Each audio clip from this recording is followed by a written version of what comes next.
What comes to mind when you hear the name Chad? Allow me to guess. Charming, charismatic, and facial perfection.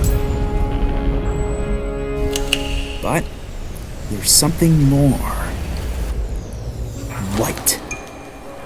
Yes, that's the stereotype. White skin, westernized, Eurocentric. Yet, I see a world of color. It's time to redefine what it means to be a Chad. In a world with hundreds of unique phenotypes where only a fraction of the world's population is of Caucasian descent, it's a grievous mistake that people believe that their ethnicity must align with the conventional Chad to succeed. Welcome to Chadify, where every ethnicity possesses the potential for Chadification. If you want to get your face analyzed with looks-maxing suggestions and Chadification done to your own unique circumstance, taking your ethnicity into consideration, check out the link in the description, chadify.me.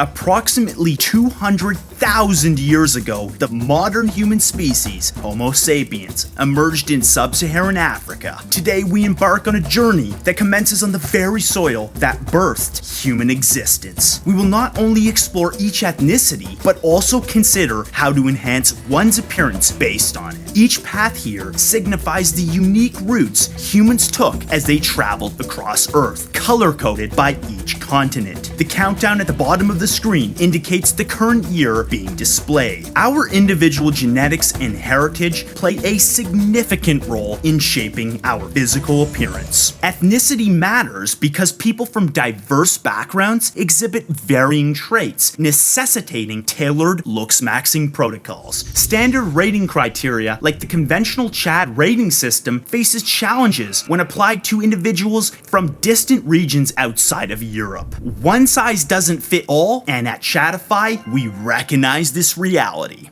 Yet, there's a problem with ethnicity. Ethnicity is outdated in my opinion. There are a few different reasons why I believe so. First of all, phenotypic variation within ethnic groups. It is very common for the main races to be listed as white, black, Asian, Native American, and mixed. We often claim that race or ethnicity neatly categorizes individuals, but the truth is, even people of the same racial category can display strikingly different appearances. Take, for instance, someone from Southern Africa. The one on the left here, their look is on average vastly different from an individual from Northern Africa on the right here. The fact is, a multitude of appearances or phenotypes can exist within a single racial group, rendering ethnicity an unreliable measure for assessing physical appearance. The second reason is genetic complexity. There are literally so many different paths that humans took as they evolved across the planet. Although they all started as one single entity in sub-Saharan Africa, they slowly branched off over time. Through my previous animation, we observed the diverse paths of human evolution globally, vividly illustrating the birth of genetic complexity. The continent of Africa has the highest genetic variation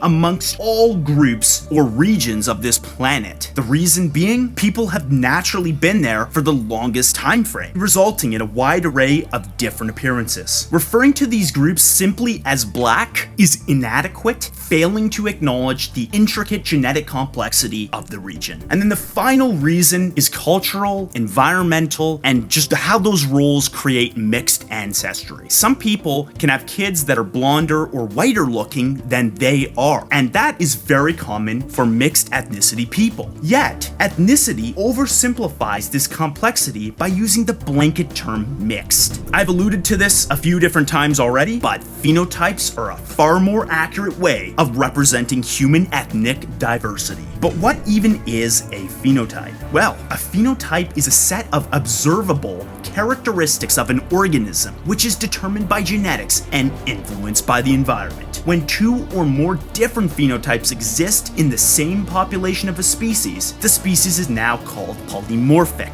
We are, as humans, polymorphic. There are 4 different types of phenotypic traits. The first being morphological phenotypic traits, which are physical traits that are observable. In humans, traits like height, eye color, and other facial features. The second is physiological phenotypic traits. These are the internal aspects of an organism, such as metabolic rate, heart rate, and organ functioning. The third being ethological phenotypic traits, which include the organism's behavior, ranging from personality traits and cognitive abilities to instincts and learned behaviors. Finally, biochemical phenotypic traits, which involve the chemical composition of an organism's body, such as enzyme levels, blood type, and other biological markers. We're primarily concerned with morphology. There are 17 morphological phenotypic traits involved in our analysis, each varying significantly across phenotypes, precisely delineating their appearances. And there are hundreds of unique phenotypes, but we will be focusing on the main 45 of them. As you can see, this complexity surpasses the conventional categorization of a handful of races. We begin our journey in Africa, where there are 8 main and distinct phenotypes. Wow, look at the planet shifting. We're gonna zoom in to our first phenotype. Wow, there he is. Contrary to popular belief, facial attractiveness is an objective and scientific process, but it is heavily nuanced by multiple factors. Despite the difficulty in creating and defining chats, it is possible. The following relationships must be satisfied. First of all, facial averageness. Morphing images from various individuals within a specific group can create a representation of facial averageness for that region. And a great example is what this guy did here. These are 6 different individuals which average together to create this guy. Objectively, from my own analysis, the guy in the middle is the most attractive by far out of the 6 of them, yet all 6 of those guys are not attractive. So when you put it all together, you end up with a very attractive face. So I can go and I can target a specific phenotype and average together hundreds of faces to create a great looking, attractive face from the region. However, that is not enough to fully tap out facial attractiveness, which leads us to chatification. Modifying an averaged face by enhancing its dimorphic traits and overall aesthetic markers results in a chatified phenotype. And that is how I created 45 and counting Chad phenotypes of the world. Our first phenotype is the Khoid phenotype indigenous to Southern Africa and Namibia. The Khoid people represent an ancient agricultural community that successfully adapted to the dry climates in these regions, including the Kalahari Desert. We can see the population here with little pockets elsewhere, primarily in Southern Africa. Nelson Mandela, the renowned leader and former Southern African president who pushed for racial equality, has a genetic heritage that can be traced back to the Khoid phenotype. The Mandiba shirt, a brightly colored and patterned garment, gained popularity in Southern Africa as a fashion trend inspired by Nelson Mandela, whose clan name was Mandiba. Incorporating elements from your nearest human phenotype style is an essential looks-maxing tool for enhancing your overall appearance. Now we're going to jump into the mathematical analysis of the Khoid phenotype. First of all, skin tone. A medium brown color with yellow undertones. They're not as dark as some Africans, but they're also not that light either. They're right in the middle zone. They also have low to moderate quantity in terms of body hair. Their hair texture is peppercorn, meaning extreme curvature of their hair. In fact, this specific phenotype and the next one that we will lead into are the 2 curliest haired phenotypes on the entire planet. You can really see how it separates in between each row of curls here. Next, hair color. Black hair, pretty obvious. Their eye color is brown, with some variation. I have seen some people here with lighter brown eyes. They have middle set, very squinty eye proportions of 3.5 to 1. Why is this? Well, it's because of the Hottentot fold or the curtain fold, different from the Mongolian folds of Asia. Additionally, the Khoid people have small eye size denoted by a high percentage of their eye separation, but ES ratio is 0.47. If you're a Chad from the Khoisan group, you would typically have on average slightly small eye size that are ever so slightly wide set. Furthermore, the nasal index measures how wide the nose is. The Khoid phenotype has a nasal index of 90, meaning that the width is ever so slightly smaller than the length. Their nasal index is platyrrhine to hyperplatyrrhine, meaning meaning a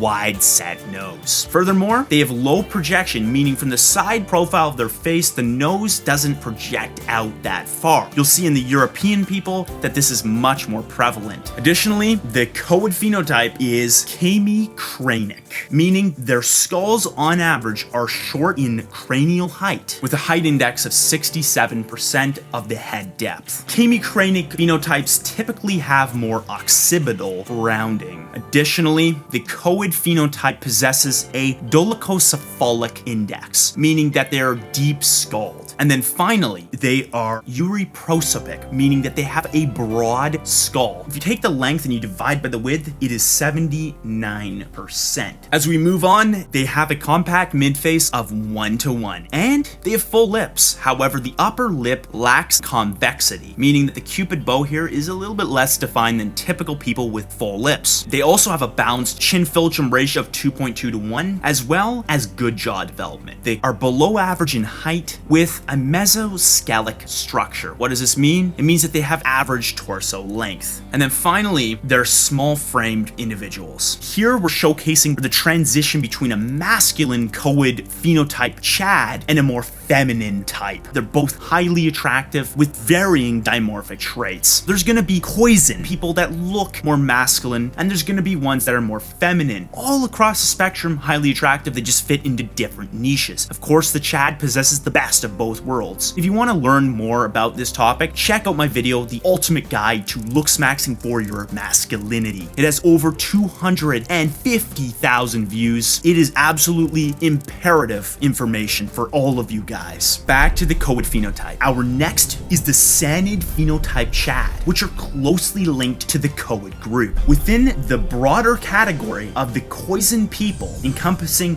both Khoid and Sanid, these groups emerge as among the most genetically unique human phenotypes. Both Khoid and Sanid are very distinct in appearance and have existed since ancient times. First of all, they have a little bit darker skin than the Khoid phenotype. Why? Well, they're closer to the equator. Secondly, they have low to moderate quantity for body hair, and they have the exact same peppercorn extreme curvature hair. The Sanid phenotype has black hair and an eye color that is dark brown, ever so slightly darker when compared to the Khoid phenotype previously. Their eye dimensions are very squinty and middle set with 3 to 5 to 1, and they also have the Hottentot curtain fold. Additionally, they have pretty much the exact same situation with small, slightly wide set eyes. Again, the same thing with the ES ratio of 0.47 in the eye spacing, and they have a nasal index which is actually higher than the Khoid people, possessing a hyperplatirrhine nose, which is very wide set with a nasal index of 100, meaning it is equal in length and width. The Sanid phenotype possesses low projection of the nose, and additionally, they are hyperchemi-cranic, meaning they're even shorter in skull height than the Khoid phenotype. As we move on, with a cephalic index between 75 and 80%,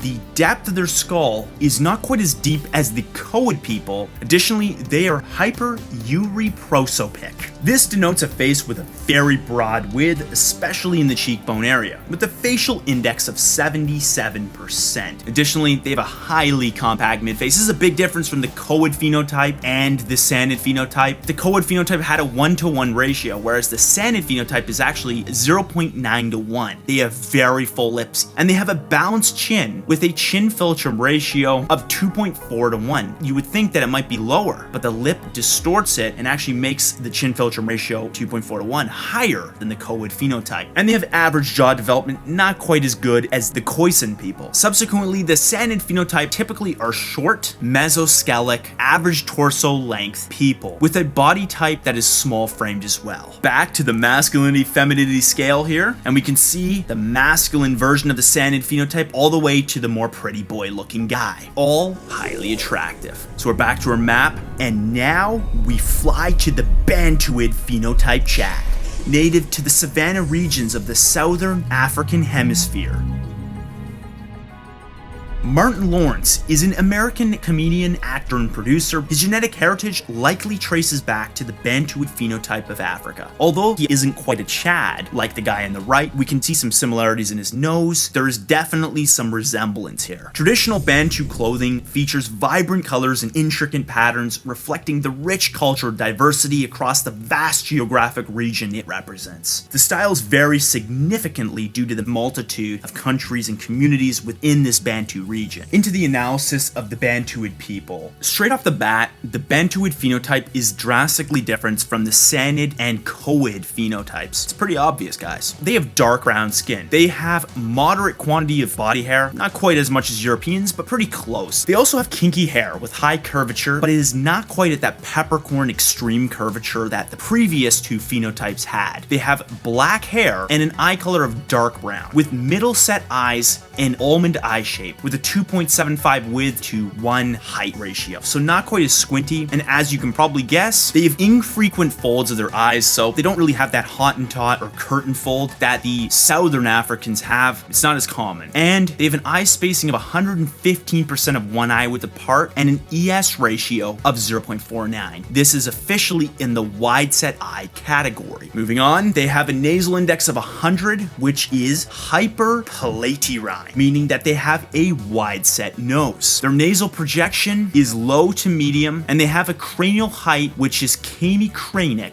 to orthocranic, meaning that they're short to medium skulled. They have a cephalic index of under 75%, meaning that they are dolichocephalic. Their skull exhibits a long and narrow shape. Despite this, they are mesoprosopic. Their facial index is 84%, so it's not quite as wide as the other guys. Additionally, they have a compact mid-face of 0.98 to 1 and a lip size which is very full. They have a long philtrum of 2 to 1, meaning that their chin is only 2 times the length of their philtrum, and they have good jaw development. They're average to above average in height globally, with brachycephalic limb proportions, meaning a shorter torso length. And then finally, they have neither small joints or large joints. We're starting off with the more masculine Bantuid phenotype, working our way to the more pretty boy version. Excellent. Here it is summarized.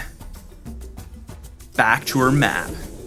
The Congolid phenotype Chad, prevalent in Central Africa's agricultural forest communities, exhibits distinctive adaptations to a wetter climate than the drier regions of Africa, especially notable through their nasal structure.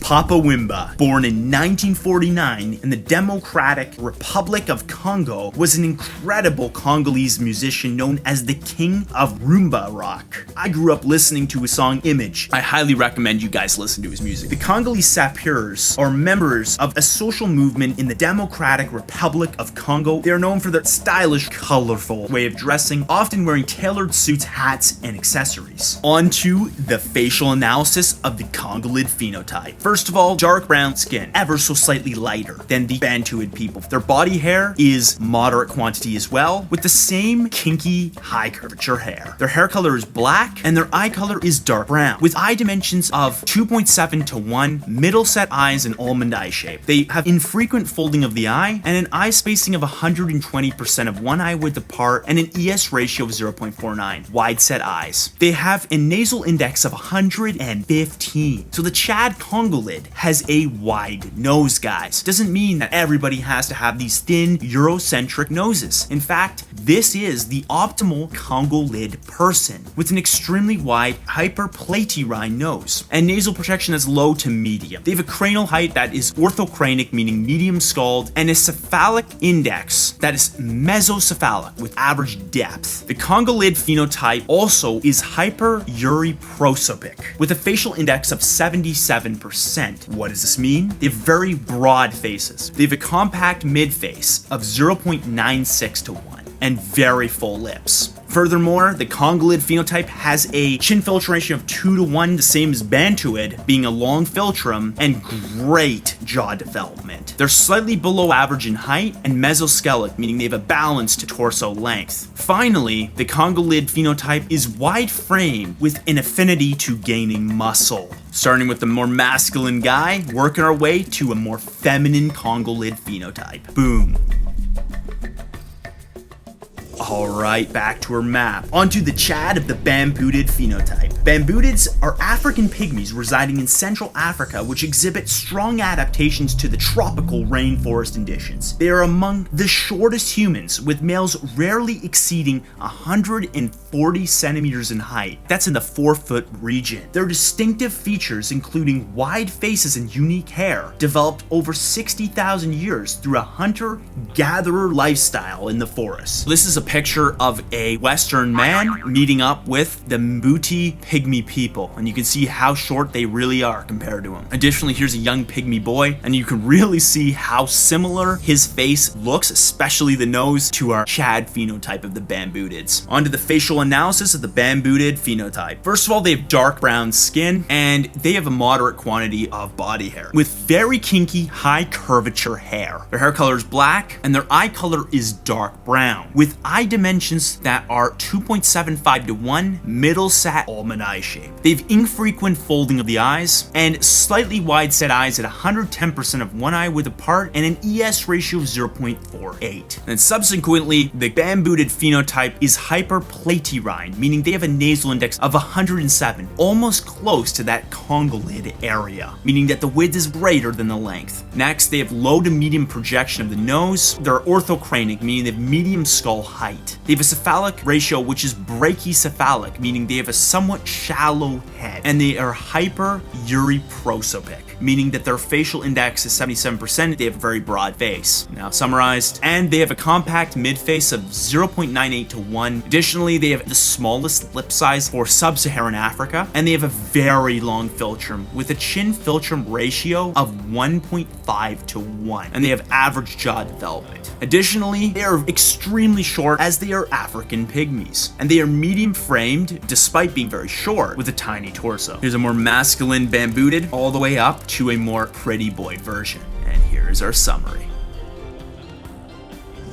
Boom, back to our map. Next, the Ethiopian phenotype Chad, representing an African type which adapted to the hot, dry climates of the Horn of Africa. They exhibit affinities to both sub-Saharan Africans and early Caucasoids, with regional variations. The migratory contact belt to and from Europe and the Middle East influenced the Ethiopian phenotype, resulting in Eurocentric features in certain populations and a high degree of genetic resemblance between the Caucasoid desert groups and the sub-Saharan groups. Liban Abdi, a professional footballer, is of Somalian descent and exemplifies features associated with the Ethiopian phenotype. Habesha clothing refers to the traditional attire worn by people in the Horn of Africa, particularly Ethiopia and Eritrea. These traditional outfits are often made from woven cotton or silk fabrics and are adorned with intricate embroidery and patterns reflecting the rich cultural heritage of the Habesha people. On to the Ethiopian phenotype facial analysis. First of all, they have medium to dark brown skin, a little bit similar to the Khoid people, so lighter than the other African groups. They have low to moderate body hair, and they have tight curly hair. It's not frizzy, it's not like a full out afro, it's just very curly. So they have straighter hair than the other groups actually, and their hair color is black, just like everybody else. They have eye color which is dark brown, and eye dimensions of 3 to 1, meaning that they have deep set eyes and almond eye shape. This is very similar to the Caucasian hunter eye appearance. We can also see that they have very low eye-eyebrow distance. That's another characteristic that they have more of than typical Africans. And they have rarely any folding of the eye. They have average eye spacing with 100% of one eye width apart and an ES ratio of 0.47, again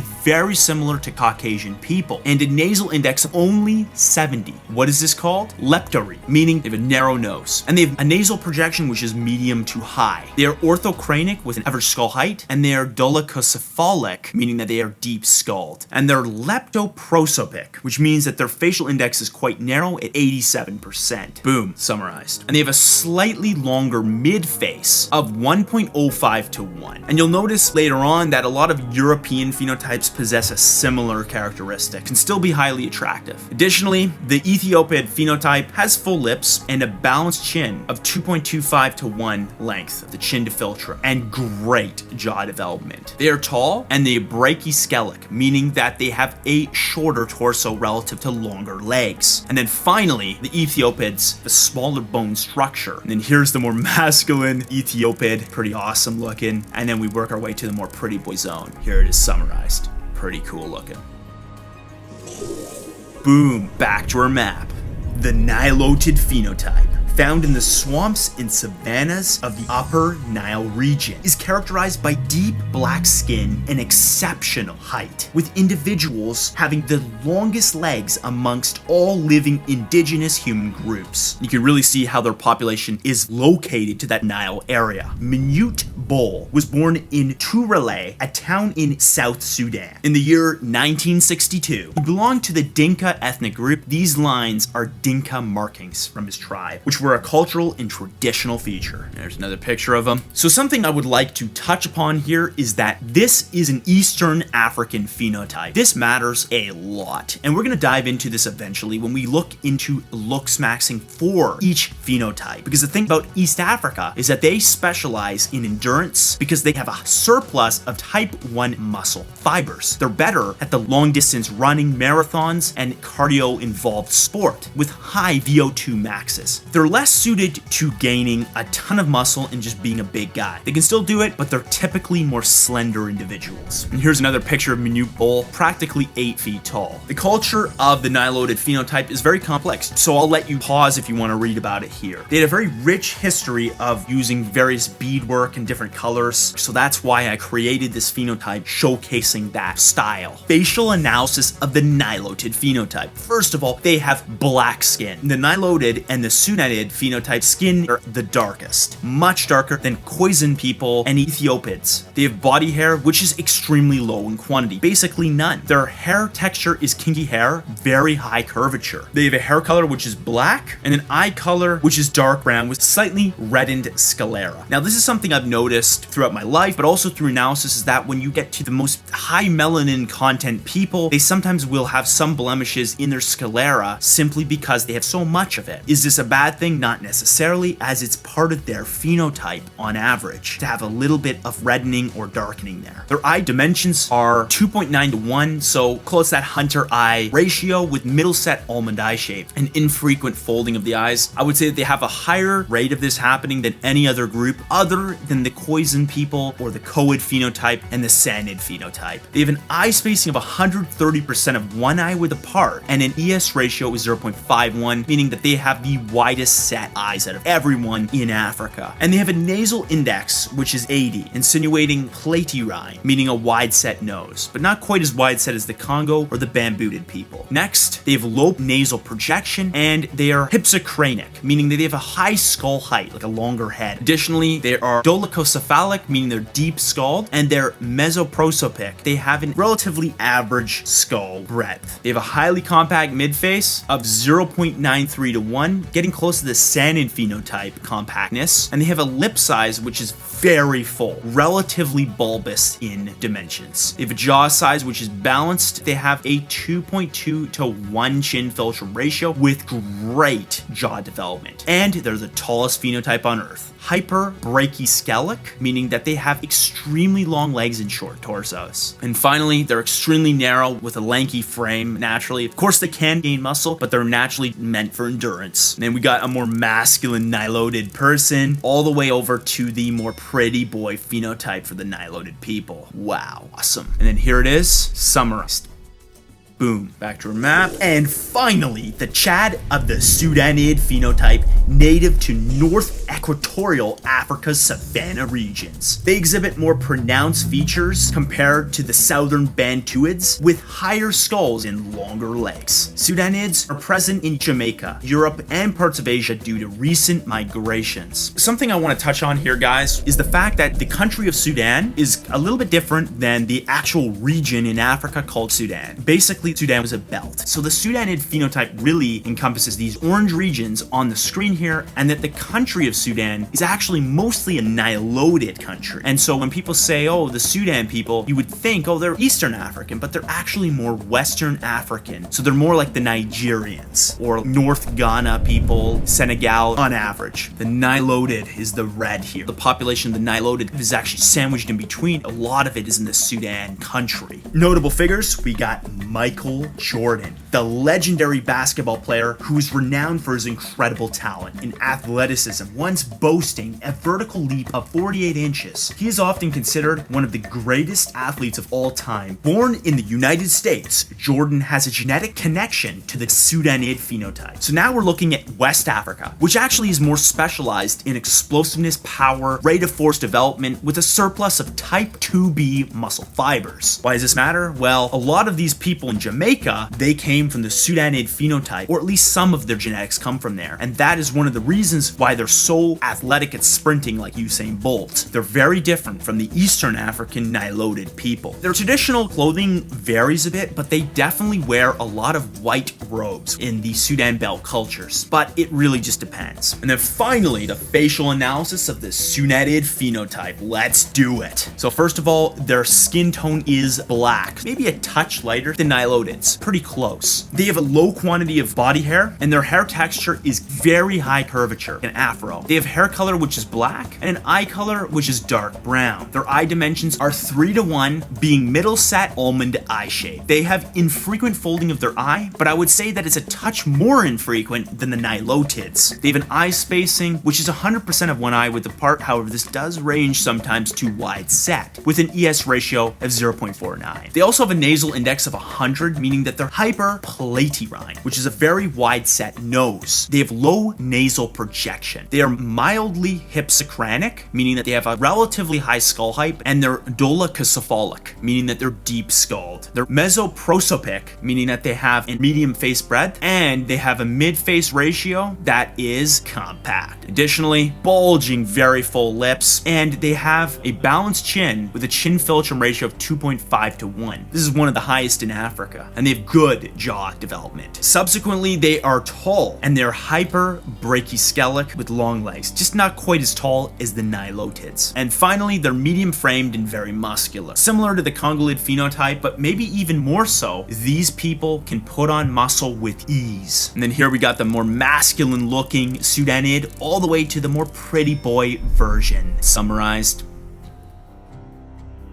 what phenotype are you? Through my facial analysis service, I can determine your phenotype and, more importantly, determine an optimal looks waxing plan while taking your ethnicity into consideration and achieve the look that you're designed to have genetically. Boom. Now let's go back to our map. Now we get to look at a zoom out of Africa. All the white paths. Is that not incredible? Alright guys, so the comparison of morphological phenotypic traits of all Africans with a visitor. Who is that visitor? The conventional, stereotypical Chad. So I thought that it would be really interesting to see how they compare to the benchmark Chad. Obviously, I always look at ethnicity. I've always taken it into consideration, but now we can see it visually. First of all, skin tone. Boom. Just like we summarized in our video, we got medium to dark skin tone in Africa, with the Chad obviously being the lightest. Body hair. So Chad has the most, with some of the more central rainforesty Africans having a moderate amount. Hair texture. We're really seeing that the Chad has variance. There's tons of Chads with straight hair all the way up to relatively curly hair. But for the Ethiopids and the Sudanids, the Nilotids, the Bambutids, the Bantuids, and so on, they're all in that really curly hair area, with the Khoisan and the Sanid phenotype people on the left there having the most peppercorn hair. Additionally, hair color. Everybody is pretty much in that black or very dark brown hair area, with the Ethiopids having some variance. Of course, Chad has the craziest variation, being anywhere from a ginger to dark brown in hair color. Next, eye color. Again, Chad, variation. Chad's everywhere. Interestingly, the Khoid phenotype, they have a bit of variation. There's actually quite a few people in the Khoid phenotype with medium or even light brown eyes. The other African phenotypes on average are dark brown eyes. Eye dimensions. So we got, obviously, the curtain fold eye of Southern Africa. They're in that 3.5:1 area with the squintiest eyes. eyes. Chad, anywhere from 3 to maybe a touch above 3 is the conventional hunter eye appearance. Then we got the Sudanid, the Nilotid, and the Ethiopid, all at 3 to 1 here, and then the Bambutid, the Congolid, and the Bantuid at 2 and 3/4. So they have the roundest eyes out of everybody. Eye folds, and this one's a bit tricky because every group technically can have eye folds sometimes, but the Khoid and the Sanid phenotypes pretty much always have eye folds, always, whereas Nilotid people can have it still. And then we go to the Ethiopid, they just rarely have it, and the Chads are somewhere maybe a touch a little bit more frequent than the Ethiopid. Eye spacing, the Nilotid and the Congolid have the widest eye separation in Africa. We can see that they're all wide set, except for the Ethiopids, which are like Chads, medium set eyes. Nasal index, again, pretty much all the Africans that are sub-Saharan are all in that high, wide set nasal index area of nearing 100, whereas the Ethiopids are actually lower slightly than Chad, so they're very connected to Eurocentric features. Nasal projection. Chad and the Ethiopid, high nasal projection. Then you go down to the Africans and they're mostly low to mid. Skull breadth, which is like the face width. Congolid, Bambutid, Pygmies, very wide skulls. And then the other Africans are still in the average to above average width, whereas the Ethiopids actually have a very narrow face. Most Africans actually have a very compact mid face, but a lot of that is the lips. You go over to the Ethiopid and you can see that he's more like a Caucasian person in the sense that he has a longer mid face. Chad's pretty much in the middle, but a lot of the European guys are a little bit up there. Lip size. Pretty much every single African is at least at average to well above average here. And then we got the chin philtrum ratio. There's some variation, but most Africans are actually a little bit on the lower side, and that's partly attributed to the big lips and sometimes a slightly smaller jaw in terms of its downward growth and more on the wider aspect of it. There's this thing that's called prognathism. Most sub-Saharan Africans have this, and it's kind of just like the growth of the front of the skull. And it's partly why Africans can keep their wisdom teeth. They don't have to extract them as much as Caucasians do. On to height, we can see that the Nilotid is just so tall. On average, they are well above 6 foot, and the Sudanid are also pretty tall. A lot of girls like to stereotype Africans as athletic and tall. And although many of them are very athletic and very tall, it's actually the diversity of the region that strikes me the most. Because in Africa, we got people that are the shortest in the world, and we got people that are the tallest in the world. So we got these guys, the Nilotid, and then we got the Bambutid, which are tiny people. And then frame. The Nilotid are big in height, but they're small frame sized. After investing more than 6 months into research and development, my initial vision of creating a singular, comprehensive video on ethnicity became impractical. We're gonna have to break this series up into multiple parts. The ultimate map to male facial attractiveness. Thank you all for watching, and I'll talk to you guys next time.